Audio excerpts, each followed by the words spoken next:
आज के टाइम में परफ्यूम इतना डिमांडिंग चीज हो गया है कि कोई भी इंसान बिना परफ्यूम के रह ही नहीं पा रहा है। करोड़ों के परफ्यूम बिक रहे हैं, बड़े बड़े सेलिब्रिटीज अपना परफ्यूम ब्रांड लॉन्च कर रहे हैं। कई तो इतने डेस्परेट हो गए हैं कि करोड़ों रुपए परफ्यूम में खर्च करने से पहले सोच नहीं रहे हैं।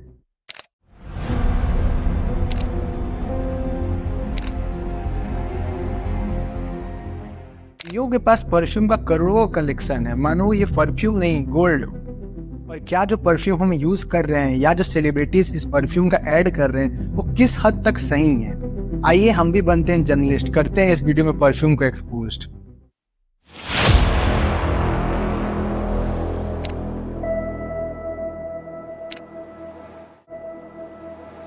ऐसा माना जाता है कि करीब 4000 साल पहले एक मेसोपोटामियन औरत तौपती, जो एक केमिस्ट भी थी, उसी ने पहली बार सुगंधित तेलों और फूलों से परफ्यूम बनाया। परफ्यूम इन्वेंट होने के बाद over the years Mesopotamia, Egypt, Arab, Roman तक पहुंच गया। यहाँ के लोग अक्सर परफ्यूम का यूज पूजा पाठ या फिर धार्मिक समारोह में करते थे। और सब देश के मुकाबले परफ्यूम का कॉन्सेप्ट इजिप्ट में ज्यादा देखा गया है। इजिप्ट के लोग अफ्रीका के जंगलों से सुगंधित फूलों और तेल को लाते थे और उसकी मदद से परफ्यूम बनाते थे।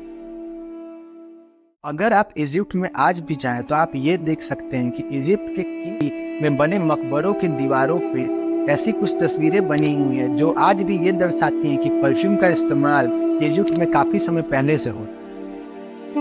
ओवर द ईयर्स परफ्यूम काफी वाइडली स्प्रेड हो गया। First time alcohol based fragrance का इस्तेमाल हंगरी की रानी क्वीन एलिजाबेथ के लिए 14th सेंचुरी 1370 में हो। फ्रेंच ने ही पहली बार परफ्यूम का नाम परफ्यूम करके दिया।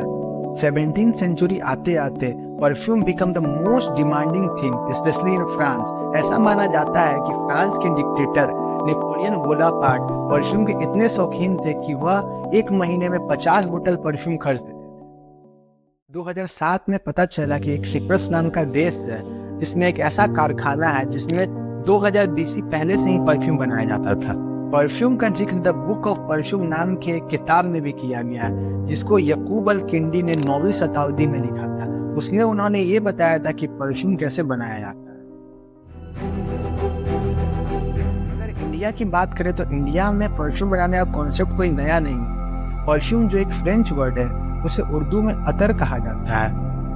ऐसा माना जाता है कि अतर बनाने का तरीका ईरान से आया है। परफ्यूम का जिक्र हमारे ग्रंथ चक्र संहिता और सूत्र साहित्य में भी किया गया है। आर्कियोलॉजिस्ट का मानना है कि परफ्यूम बनाने का कॉन्सेप्ट हमारे इंडस वैली सिविलाइजेशन यानी सिंधु घाटी से आया। करीब 3000 BC पहले इंडस वैली सिविलाइजेशन के लोग टेट्राकोटा से सुगंधित तेलों को अलग करते थे। टेट्राकोटा एक लाल मिट्टी का बर्तन है जिसके सूखे हुए बर्तन में पानी एब्जॉर्ब कराया जाता है और फिर जब पानी वापस छोड़ता है तब इसके मदद से भुने हुए सुगंधित पदार्थों से सुगंधित तेलों को अलग किया जाता है। कन्नौज जो एक यूपी का शहर है वो world widely best perfume production में काफी पॉपुलर हो।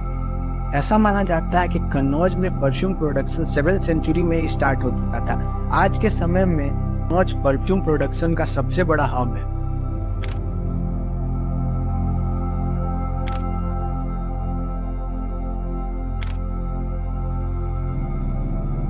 Kannauj is known as the perfume capital of India.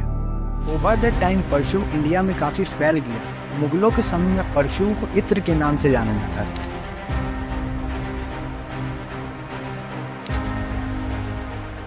ऐसा माना जाता है कि रानी नूरजहां 50 से ज्यादा गुलाब और 5 से ज्यादा चंदन की लकड़ियों से निकले तेलों से बने इत्र यानी परफ्यूम का इस्तेमाल करती। धीरे धीरे परफ्यूम की पॉपुलैरिटी काफी बढ़ती गई, पर इंडिपेंडेंस के समय परफ्यूम की पॉपुलैरिटी थोड़ी कम हुई और फिर इंडिपेंडेंस के बाद परफ्यूम फिर से इंडिया में वाइडली स्प्रेड हो। इंडिया में आज के समय परफ्यूम इंडस्ट्री काफी बड़ी है। इंडिया में परफ्यूम का लोग काफी शौक रखते हैं। इसी वजह से आने वाले समय में इंडिया में परफ्यूम का बाजार काफी बड़ा होने वाला है। भारत में परफ्यूम का एनुअल ग्रोथ रेट 2022 से लेकर 2027 तक 15% से बढ़ने वाला है, जो कि $1328 मिलियन।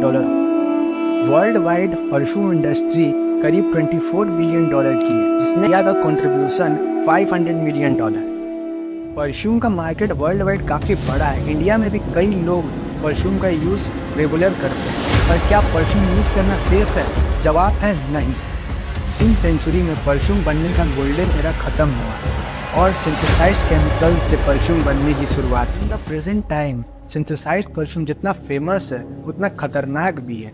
सिंथेसाइज्ड परफ्यूम में काफ़ी केमिकल का यूज़ होता है और वो केमिकल्स हमारे बॉडी को काफ़ी तरीक़ों से इफेक्ट करते हैं। According to university of Melbourne, इसमें 1100 लोगों का सर्वे कराया गया जो पूरे दिन परफ्यूम यूज़ करते थे।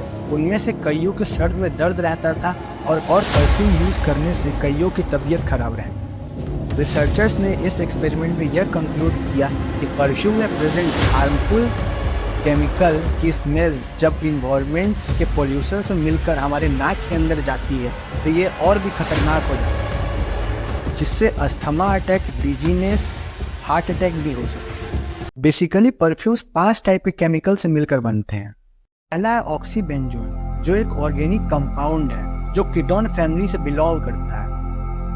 परफ्यूम की लेयर में जब धूप की रेज पड़ती है तो परफ्यूम की लेयर के साथ यूवी रेज मिलकर हार्मफुल सब्सटेंस बनाती है, जिसकी वजह से इनफर्टिलिटी, स्किन कैंसर जैसी खतरनाक बीमारियां होती। ऑक्सीबेंजोन का मुख्य तौर पर इस्तेमाल सनस्क्रीन प्रोडक्शन में होता है, so sunscreen is also very dangerous. दूसरा है BHT, stands for butylated hydroxy toluene. यह एक एंटीऑक्सीडेंट के तौर पर यूज होता है। इसे खाने से लेकर कॉस्मेटिक सामानों में भी यूज किया जाता है ताकि चीज़ों को लंबे समय तक यूजेबल रखा जा सके। इसकी वजह से हमारे शरीर में हार्मोनल इम्बैलेंस्ड होता है या कैंसर और ट्यूमर्स को भी बढ़ावा देता है। तीसरा है पैथलेट्स। यह एक केमिकल का ग्रुप है जो परफ्यूम बनाने में यूज होता है। इसे परफ्यूम बनाने में इसलिए यूज किया जाता है ताकि परफ्यूम की स्मेल हमारे कपड़े या स्किन को ज़्यादा देर तक होल्ड करके रख सके। रिसर्चर्स का ये मानना है कि इसका यूज एंडोक्राइन सिस्टम को डिस्टर्ब करता है और ये नॉर्मल हार्मोन प्रोडक्शन को भी डिस्टर्ब करता है, जिसकी वजह से मेल्स में टेस्टोस्टेरोन लेवल कम होता है। पता है ऑक्टेनो एसिड, ये एक ऑब्जर्वर के तौर पर यूज होता है। यह धूप से यूवी रेस को एब्जॉर्ब करता है। एक स्टडी में पाया गया है कि एक्सेस परफ्यूम यूज करने से ऑक्टेनो एसिड फीमेल्स के ब्रेस्ट में मिल जाता है और इससे ब्रेस्ट फीडिंग में काफी नुकसान होता है और वही केमिकल में भी मदर मिल्क के थ्रू बेबी के अंदर भी जा सकता है। यह केमिकल एस्ट्रोजन रिसेप्टर को बढ़ावा देता है, जिसकी वजह से फीमेल में हार्मोनल डिस्टर्ब होता है। एक स्टडी में तो ये भी पाया गया है कि excess use of perfume uterus के वेट को बढ़ाता है। पांचवा है मस्किटोन। एक स्टडी जो international journal of hygiene and environmental health में पब्लिश हुई थी, जिसमें ये पता चला कि मस्किटोन ह्यूमन हेल्थ को इफेक्ट करता है। मस्किटोन एक नॉन बायोडिग्रेडेबल सब्सटेंस है जो फैटी टिश्यू के थ्रू ब्रेस्ट मिल्क में एक्यूमुलेट हो जाता है। ये एंडोक्राइन एंड कार्किनोजेन को डिस्टर्ब करता है। इसका भी यूज परफ्यूम की स्मेल को इनहेंस करने में किया जाता है। बेसिकली देखें तो परफ्यूम बनाने में यूज किए गए केमिकल हमारे बॉडी में हार्मोनल डिसबैलेंस लाते हैं, जिसके वजह से ह्यूमन रिप्रोडक्टिव हेल्थ पर काफी गहरा असर पड़ता है। फिर भी इतने केमिकल यूज्ड परफ्यूम मार्केट में बैन क्यों नहीं? IFRA stand for international fragrance association ने एक रिपोर्ट जारी की थी जिसमें लगभग 3000 परफ्यूम बनाने के इंग्रेडिएंट्स थे। चौंकाने वाली बात तो ये है कि इसमें से ज़्यादातर केमिकल थे और एक रिसर्च से ये पता चला कि केमिकल से बने हुए परफ्यूम हाईली टॉक्सिफाइड हैं, जिससे हमें कई तरह की बीमारियां हो सकती हैं।